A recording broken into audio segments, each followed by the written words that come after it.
Toll കേസിൽ ഹൈക്കോടതി ഉത്തരവ് വെള്ളിയാഴ്ച പുറപ്പെടുവിക്കും. ടോൾ പിരിവ് അനുവദിക്കണമെന്ന് കേന്ദ്രം വീണ്ടും ഹൈക്കോടതിയിൽ ആവശ്യപ്പെട്ടു. 5 കിലോമീറ്റർ ദൂരത്തിൽ ഇപ്പോഴും പ്രശ്നമുണ്ടായത് ജില്ലാ കളക്ടർ കോടതിയെ അറിയിച്ചു.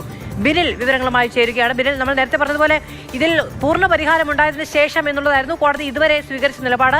ഇന്നിപ്പോൾ ഏറ്റവും പ്രധാനപ്പെട്ട അഭിഭാഷകരൊക്കെ തന്നെ നിലവിൽ വന്നിരിക്കുന്നു. വെള്ളിയാഴ്ച അനുകൂലമായൊരു നിലപാട്, ടോൾ പുനരാരംഭിക്കാം എന്നൊരു നിലപാട് ഹൈക്കോടതിയിൽ നിന്നുണ്ടാകുമെന്ന് കേന്ദ്രം പ്രതീക്ഷിക്കുന്നുണ്ടോ? പക്ഷെ അപ്പോഴും ടോൾ നിരക്ക് കുറയ്ക്കാമെന്ന നിലപാട് കേന്ദ്രത്തിനില്ല.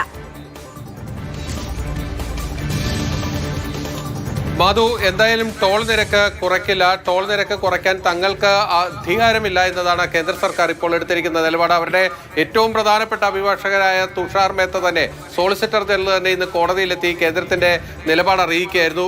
എങ്ങനെയെങ്കിലും ടോൾ പിരിവ് അനുവദിക്കണം എന്നതാണ് കേന്ദ്ര സർക്കാർ ഇന്ന് ഹൈക്കോടതിയിൽ എടുത്ത നിലപാട്. ഇപ്പോൾ ഹൈക്കോടതി ജില്ലാ കളക്ടറോട്, അതായത് തൃശൂർ ജില്ലാ കളക്ടറോട് മുരിങ്ങൂരും ആമ്പല്ലൂരും ആ 2 മേഖലകളിലാണ് പ്രശ്നങ്ങളുള്ളതായി ജില്ലാ കളക്ടർ റിപ്പോർട്ട് ചെയ്തിരിക്കുന്നത്. ആ 2 സ്ഥലത്തും പോയി പരിശോധിച്ച് ആ റിപ്പോർട്ട് നൽകാൻ ആവശ്യപ്പെട്ടിരിക്കുകയാണ്. നേരിട്ട് എത്തി അദ്ദേഹം പരിശോധിക്കണം. അതിനുശേഷം വെള്ളിയാഴ്ച ഇതിലൊരു ഉത്തരവ് പറയാമെന്നാണ് കോടതി വ്യക്തമാക്കിയിരിക്കുന്നത്. വെള്ളിയാഴ്ച എന്തായാലും ടോൾ പിരിവ് പുനഃസ്ഥാപിക്കുന്നതിനുള്ള ഒരു ചെറിയ സാധ്യത അത് കേന്ദ്ര സർക്കാരിന് മുന്നിലുണ്ട്. വലിയ പ്രതീക്ഷയിൽ തന്നെയാണ് കേന്ദ്ര സർക്കാർ അക്കാര്യത്തിലുള്ളത്.